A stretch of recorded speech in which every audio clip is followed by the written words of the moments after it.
Hey guys, welcome. कैसे हो आप सब? तो आज मैं बात करने वाला हूँ नेटफ्लिक्स की द बेबी सिटर मूवी के बारे में। इसका फर्स्ट पार्ट 2017 में आया था और सेकंड पार्ट अभी जस्ट 10 सितंबर 2020 को आया है। ये हॉरर कॉमेडी की कैटेगरी में आती है और मैं आज इसका रिव्यू भी दूंगा और एक्सप्लेनेशन भी, दोनों पार्ट का। तो चलिए छोटा सा इंट्रो देखते हुए शुरू करते हैं। और आप सबको कुछ नहीं करना है, you all just have to sit down, keep calm and listen to मी।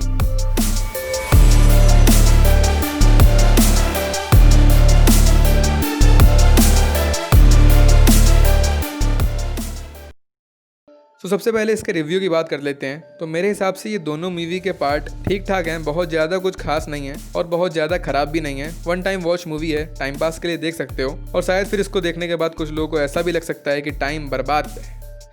देखो, फर्स्ट पार्ट की बात करूं तो वो सेकंड पार्ट से ज़्यादा अच्छा लगा मुझे। फर्स्ट पार्ट की स्टोरी में सस्पेंस ज़्यादा सही था। मुझे सेकंड पार्ट का ट्रेलर से ही काफ़ी हद तक पूरी स्टोरी पता चल गई थी, मुझे तो पता चल गई थी। और रिव्यू के हिसाब से सेकंड पार्ट में मुझे उतना मज़ा नहीं आया। हॉरर के नाम पे कुछ नहीं था। हाँ, कॉमेडी थोड़ी ठीक ठाक थी, इसमें मज़ा आई थी। बट सेकंड पार्ट में ओवरऑल समथिंग 4-5 आउट ऑफ 10, वो भी सिर्फ इंटरटेनमेंट के लिए दूंगा। सो चलो, बहुत कम समय में एक्सप्लेन कर देता हूँ दोनों पार्ट को। बिलीव मी, डिटेल एक्सप्लेनेशन के लायक इन मूवी में कुछ नहीं है। सो देखो, पार्ट 1 में स्टोरी शुरू होती है, ऑब्वियसली पार्ट 1 से शुरू होगी। और एक 12 साल का लड़का दिखाया जाता है, कोल, जो कि उस टाइप का होता है जो हर स्कूल में एक बच्चा होता है जो एक नंबर का फट्टू होता है और पूरी क्लास उसकी लेती है मौज। कोल वैसा ही होता है। इसको इंजेक्शन से डर लगता है, इसको कार सीखने में डर लगता है, इसको स्पाइडर से डर लगता है। लिटरली पूरा फट्टू होता है। सो इसीलिए 12 साल का होने के बाद भी इसके पेरेंट्स ने इसके लिए एक बेबी सीटर रखी होती है, खूबसूरत बेबी सीटर, जिसका नेम होता है बी। और ये कोल को समझती है और उसकी अच्छे से देखभाल करती है, उसको बुली होने से बचाती है। और कोल की भी ये बेस्ट फ्रेंड होती है। कोल इससे सारी अपनी सीक्रेट्स और सारी बातें शेयर करता है। ऑल्दो कोल के कोई और फ्रेंड्स भी नहीं होते हैं, सिर्फ एक पड़ोसी होती है जो उसके स्कूल में भी होती है, मेलेनी, और उसको कोल लाइक करता है और वो भी इसको लाइक करती है। और बस ऐसे फिर एक दिन कोल के पेरेंट्स आउट ऑफ टाउन जा रहे होते हैं। सो वो बी को घर की और कोल की पूरी जिम्मेदारी देके जाते हैं। और मेलेनी कोल को एक डर्टी प्लान बताती है कि जब रात हो जाए तो तुम सोना नहीं और चुपके से जाके बी को देखना, वो अपने बीएफ के साथ प्राइवेट टाइम स्पेंड कर रही होगी, हरामी बच्चे। और कोल को लगता है कि बी ऐसी नहीं है। सो उस रात जब बी उसको कुछ पीने के लिए देती है ताकि वो घोड़े बेच के सो जाए, तो कोल ऐसा प्रिटेंड करता है कि उसने पी ली, बट उसने उसको फेंक दिया होता है। और वो वेट करता है आधी रात होने का। फिर उसको घर में कुछ लोग आने की आवाज़ आती है और वो छुप के नीचे देखने जाता है कि क्या चल रहा है। और वहाँ कुछ लोग होते हैं बी के साथ,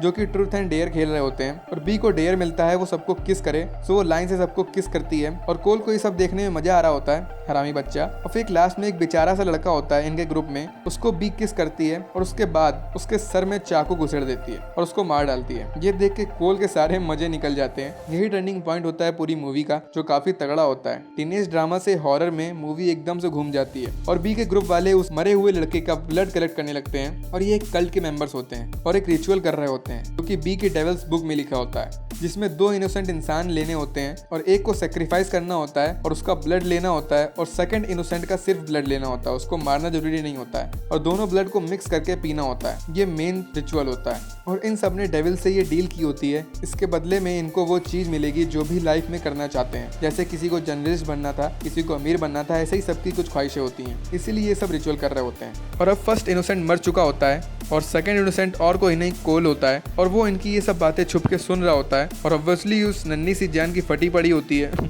ये सब देख के। और फिर वो अपने रूम में जाता है और ये लोग ऊपर उसका ब्लड लेने आते हैं। सो वो सोने की एक्टिंग करता है और वो लोग इसका ब्लड निकाल के ले जाते हैं। फिर कोल उठता है और पुलिस को कॉल करता है और भागने का ट्राई करता है, बट उस नन्ही सी जान का दिमाग में इतनी सारी चीज़ें एक साथ प्रोसेस नहीं हो पाती और वो बेहोश हो जाता है। और होश आने के बाद वो इन सबके सामने बैठा होता है, बंधा हुआ। और बी उससे कंफर्म करने लगती है कि इसने सब कुछ सुनिया देख तो नहीं लिया, रिचुअल वाली चीज़ें। और कोल ऐसा दिखाता है कि वो कुछ नहीं जानता और बी उस पर भरोसा करने ही वाली होती है और पुलिस आ जाती है। बहुत गलत टाइम। और फिर यहाँ खून खराबा शुरू होता है। दोनों पुलिस वाले को ही मार देते हैं और कोल अपनी रस्सी काट के वहाँ से भागने लगता है और वो सबसे पहले जॉन को धोखे से धक्का दे देता है और वो मर जाता है। और फिर सब इसके पीछे पड़ जाते हैं। टॉम एंड जेरी चलता है यहाँ पूरी मूवी के लास्ट तक। और कोल सबको एक एक करके बाय मिस्टेक ही सही लेकिन मारता रहता है। मैक्स धोखे से रस्सी से लटक के मर जाता है और सोनिया एक ब्लास्ट से मर जाती है और एलिसन गन के शॉट से मर जाती है। लास्ट में सिर्फ बी बचती है और कोल उसकी डेविल बुक लेके उसको जला देता है और बी उसको बुझाने लगती है। और कोल अपनी उसी पड़ोसी दोस्त के यहाँ जाता है और ये दोनों वहाँ किस करते हैं। नहीं, यहाँ इसकी जान की लगी पड़ी है और ये किस कर रहा है, हरामी बच्चा। और फिर ये उसकी लड़की के डैड की कार भगा के अपने घर में बी के ऊपर चढ़ा देता है। जी हाँ, ये वही लौंडा है जो मूवी के स्टार्ट में फट्टू था और अब इसने अपने सारे डर को दूर कर दिया होता है, इंजेक्शन का गाड़ी चलाने का सबसे दूर, और लोगों की जान लेके इसने अपनी जान बचा भी ली होती है। और ये अंदर जाके बी से मिलता है जो कि कार से दबी हुई पड़ी होती है और उससे बोलता है कि मैंने तुम्हें सच्चा प्यार किया था, तुमने मुझे धोखा दिया, हरामी बच्चा। और फिर ये बाहर आ जाता है और पुलिस, एम्बुलेंस, कोल के पेरेंट्स सब आ जाते हैं और लास्ट में दिखाते हैं कि बी जिंदा है। और यहाँ तक की स्टोरी थी द बेबी सीटर पार्ट 1 की, और अब 2 साल बाद स्टोरी शुरू होती है the baby seater killer queen, in short second part की। और कोल को दिखाया जाता है। सबसे पहले तो मुझे ये नहीं समझ में आया ये ससुरा 2 साल में इतना बड़ा कैसे हो गया, और मूवी रिलीज के हिसाब से भी 3 साल बाद सेकंड पार्ट आया, तो काफी ज्यादा ग्रो कर गया ये। खैर छोड़ो, अब हमें कोल दिखाया जाता है और इसकी हालत फिर सेम वैसे ही होती है जैसे फर्स्ट पार्ट की स्टार्टिंग में होती है, एकदम फट्टू वाली, और सब लोग उसको बुली कर रहे होते हैं।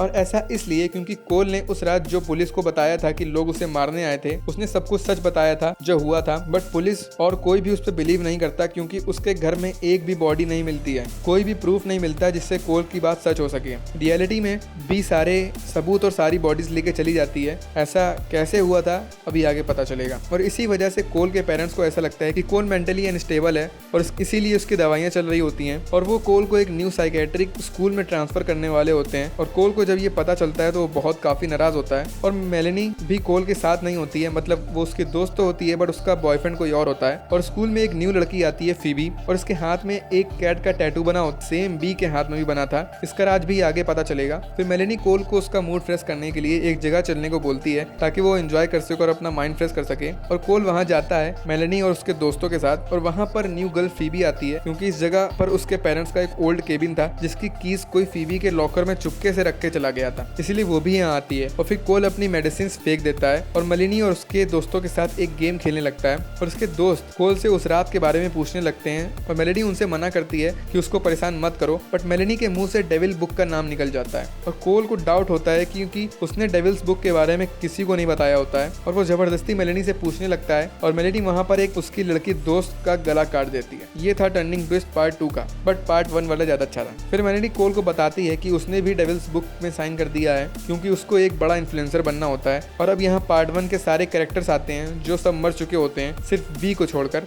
और कोल का दिमाग घूम रहा होता है क्योंकि वो सब मर चुके थे तो वापस जिंदा कैसे हुए। तो मैक्स इसे बताता है कि वो सब मरे ही हैं, अगर डेविल से डील करने के बाद 24 घंटे में रिचुअल कंप्लीट नहीं करते हैं तो 2 साल के लिए एक हेल में उनकी सोल कैद हो जाती है। और अब 2 साल बाद इनको फिर से 24 घंटे मिलते हैं रिचुअल दोबारा कंप्लीट करने के लिए। और फिर इनके रूम का डोर फीबी ओपन करती है, वो अपनी बोर्ड के लिए गैस मांगने आई होती है और वो ग्लास देखती है और उसको ऐसा लगता है कि यहाँ कोई नाटक चल रहा है, तो वो वहाँ से चली जाती है। और मौका देख के कोल वहाँ से भागता है और फीबी के साथ उसकी बोर्ड में बैठ जाता है और वहाँ से ये दोनों निकल जाते हैं। और अब फिर सेम टॉम एंड जेरी चलता है। यहाँ पर सब कोल के पीछे पड़ जाते हैं क्योंकि एक इनोसेंट का बलिदान हो चुका है और अब इनको कोल का खून चाहिए होता है। फिर कोल फीबी को सब बताता है कि यहाँ क्या चल रहा है और ये दोनों एक हो जाते हैं और वो लोग इन पे एक एक करके अटैक करते हैं और ये सबको मारते जा रहे होते हैं। सबसे पहले सोनिया कार में कुचल के मार दी जाती है, देन एलिसन का सर धड़ से अलग कर देते हैं, देन मैक्स बोर्ड के नीचे वाले फैन से आके टकरा के मर जाता है और मेलेनी के दोस्त डर के ग्रुप छोड़ने के लिए बोलते हैं और यहाँ से जाने लगते हैं, बट डेविल से डील करने के बाद पीछे नहीं हट सकते, सो वो दोनों वहीं मर जाते हैं डील तोड़ने की वजह से।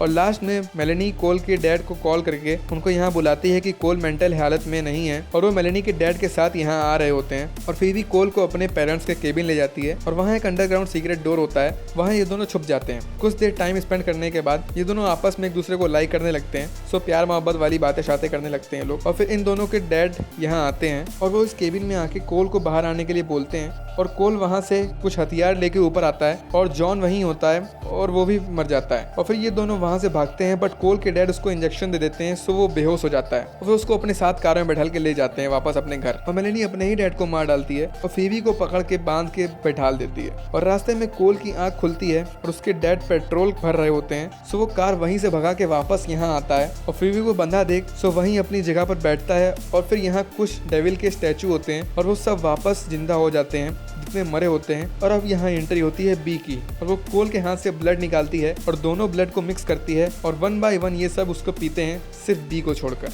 और थोड़ी देर बाद ये सब मर जाते हैं उसको पीने की वजह से। ऐसा इसलिए क्योंकि रिचुअल के हिसाब से 2 इनोसेंट का ब्लड होना चाहिए, लेकिन कोल ने उस केबिन में फीबी के साथ अपनी वर्जिनिटी लूज कर दी थी, हरामी बच्चा। इसलिए वो इनोसेंट नहीं रहा था, इसीलिए रिचुअल फेल हो गया था। सो सब मर जाते हैं और यहाँ पता चलता है कि पूरा बी का प्लान होता था ये। जब फीबी बहुत छोटी होती थी तब बी उसकी बेबी सीटर होती थी और एक कार एक्सीडेंट हो गया था जिसमें बी बच जाती थी, बट फीबी के पेरेंट्स मर जाते थे और फीबी की हालत बहुत सीरियस होती थी। सो एक नर्स के फॉर्म में डेविल बी को ऑफर देता था कि डेविल्स बुक में साइन करके अपनी सोल मेरे हवाले कर दो, जिसके बदले वो फीबी को सही कर देगा। और बी ने उसकी डील एक्सेप्ट कर ली थी और फीबी की जान बचा ली थी। इसीलिए इन दोनों के हाथ में सेम टैटू होता है, शायद ये डेविल की कोई निशानी होती है। और फिर फर्स्ट पार्ट के लास्ट में जब कोल बी को मार के उससे बोलता है कि मैंने तुमसे प्यार किया था, तो बी के अंदर की अच्छाई शायद बाहर आ जाती है और फिर वो ये सब प्लान करती है। वो मेलेनी को ऑफर करती है डेविल्स बुक में साइन करने के लिए और उसी ने फीबी को लॉकर में उसके केबिन की रखी होती है ताकि वो वहां जाए और ये दोनों अपनी वर्जिनिटी लूज कर दें। और अब भी इनको बताती है डेविल्स बुक के हिसाब से सही गलत से मतलब नहीं है, बस रिचुअल कंप्लीट होना चाहिए। सो बी को भी वो डेविल की पूरी डील खत्म करने के लिए रिचुअल कंप्लीट करना होता है। सो वो मिक्स ब्लड पी लेती है और मर जाती है और ये सब कोल के डैड ने देख लिया होता है। सो उनको भी कोल के ऊपर बिलीव हो जाता है कि वो सच बोल रहा था उस रात के बारे में। बस खत्म, इतना ही था स्टोरी में। और क्रेडिट सीन में वही डेविल्स बुक दिखाई जाती है जिसके पन्ने अपने आप पलट रहे होते हैं। सो मे बी थर्ड पार्ट ही बना सकते हैं लोग। तो बस गाइस, ये थी story the baby sitter part 1 and part 2 दोनों की। I really hope that you like the video. So please like, share and subscribe कर देना सपोर्ट करने के लिए। तो मिलते हैं नेक्स्ट वीडियो में। बाय।